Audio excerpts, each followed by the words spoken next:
राधे। ओम सूर्य नमः। सभी भक्तजन प्रेम से बोलिए जय सूर्य नारायण भगवान की जय। रुचिका भक्ति वंदन चैनल में आप सभी का स्वागत है। आज मैं आप सभी को भगवान सूर्य नारायण की पावन कथा सुनाने जा रही हूँ। जो भी श्रद्धा भक्ति और एकाग्र मन से इस कथा को सुनता पढ़ता है उस पर सूर्य भगवान की कृपा बनी रहती है। उसके जीवन से रोग दुख और अंधकार दूर होने लगते हैं तथा उसे सुख समृद्धि यश और उत्तम स्वास्थ्य का आशीर्वाद प्राप्त होता है। अब श्रद्धा पूर्वक भगवान सूर्य नारायण की पावन कथा का श्रवण करें। बहुत समय पहले की बात है। महर्षि कश्यप और माता अदिति के पुत्र भगवान सूर्य देव का तेज इतना प्रचंड था कि उनके प्रकाश से तीनों लोग प्रकाशित रहते थे। वे केवल प्रकाश ही नहीं बल्कि जीवन ऊर्जा और स्वास्थ्य और सत्य के भी देवता माने जाते थे। पृथ्वी पर जो भी जीव जंतु पेड़ पौधे और मनुष्य जीवित है उनका जीवन सूर्य भगवान की कृपा से ही संभव है। सूर्यदेव का विवाह विश्वकर्मा जी की पुत्री संज्ञा संजना से हुआ था। विवाह के बाद संज्ञा ने कुछ समय तक सूर्यदेव के साथ सुखपूर्वक जीवन बिताया, लेकिन सूर्यदेव का तेज इतना अधिक था कि वह उसे सहन नहीं कर पाई। उन्होंने अपने तपोबल से अपनी ही छाया के समान एक स्त्री उत्पन्न की जिसका नाम छाया था। संज्ञा ने छाया से कहा कि वह उनके स्थान पर सूर्यदेव की सेवा करे और इस रहस्य को किसी को ना बताए। इसके बाद संज्ञा ने अपने पिता के घर चली गई और फिर तपस्या करने के लिए वन में घोड़ी का रूप धारण कर रहने लगी।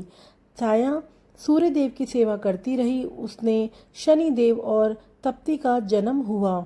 समय बीतने पर छाया का व्यवहार संज्ञा के बच्चों के प्रति बदलने लगा।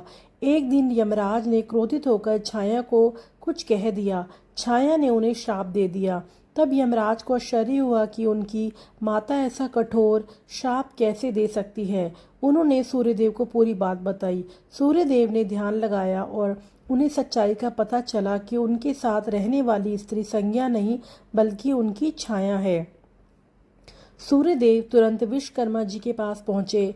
विश्वकर्मा जी ने सूर्यदेव का तेज कुछ कम किया ताकि संज्ञा उनके साथ सुखपूर्वक रह सके। कहा जाता है कि सूर्यदेव के उसी दिव्य तेज से भगवान विष्णु का सुदर्शन चक्र, भगवान शिव का त्रिशूल और अन्य दिव्य अस्त्र बनाए गए। इसके बाद सूर्यदेव संज्ञा की खोज में निकले। अंततः उन्हें घोड़ी के रूप में तपस्या करते हुए पाया। स्वयं भी घोड़े का रूप धारण कर उन्होंने संज्ञा को पहचान दिलाई। संज्ञा अत्यंत प्रसन्न हुई और दोनों पुणे साथ रहने लगे।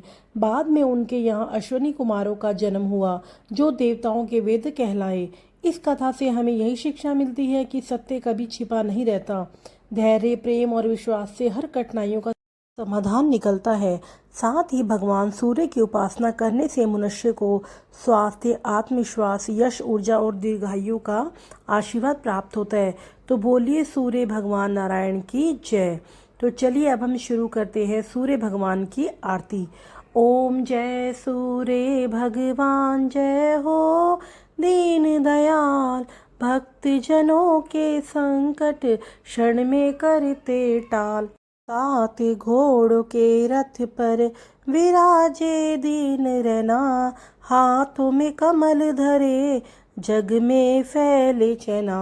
ओम जय सूर्य भगवान अरुण सारथी बनकर रथ को आगे लाए किरणों से जग सारा जीवन ज्योति पाए। ओम जय सूर्य भगवान जो जन नित्य ध्यावे श्रद्धा और विश्वास सूर्य कृपा से उसके पूरे हो सब काम। ओम जय सूर्य भगवान रोग शोक सब हरते देते सुख अपार ज्ञान तेज और बल के तुम ही हो भंडार। ओम जय सूर्य भगवान जय हो दीन दयाल स्वामी जय हो दीन दयाल भक्त जनों के संकट क्षण में करते टाल। ओम जय सूर्य भगवान।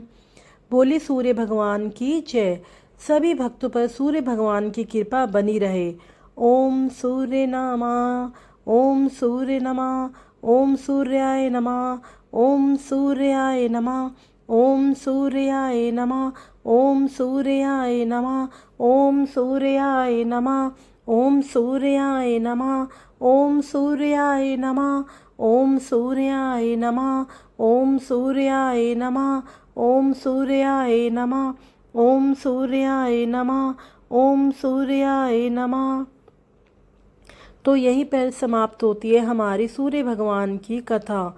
अंत में सब बोलिए जय सूर्यदेव भगवान की जय। इसी के साथ भगवान सूर्य नारायण की कथा व आरती संपन्न होती है। यदि कथा या पूजा में जाने अनजाने में कोई गलती हो गई हो तो मुझे माफ़ कीजिए। आज के लिए इतना ही। मिलेंगे नई वीडियो के साथ। अगर आप भी चाहते हैं सूर्य भगवान की कृपा आप पर बनी रहे तो कमेंट में ओम सूर्य नमः लिखना ना भूलें और राधे राधे अवश्य लिखिएगा। और आज के लिए इतना ही। अगर आप मेरे चैनल पर नए हैं तो सब्सक्राइब करना ना भूलें, बेल आइकन को प्रेस कर दीजिएगा, वीडियो को लाइक कीजिए। धन्यवाद।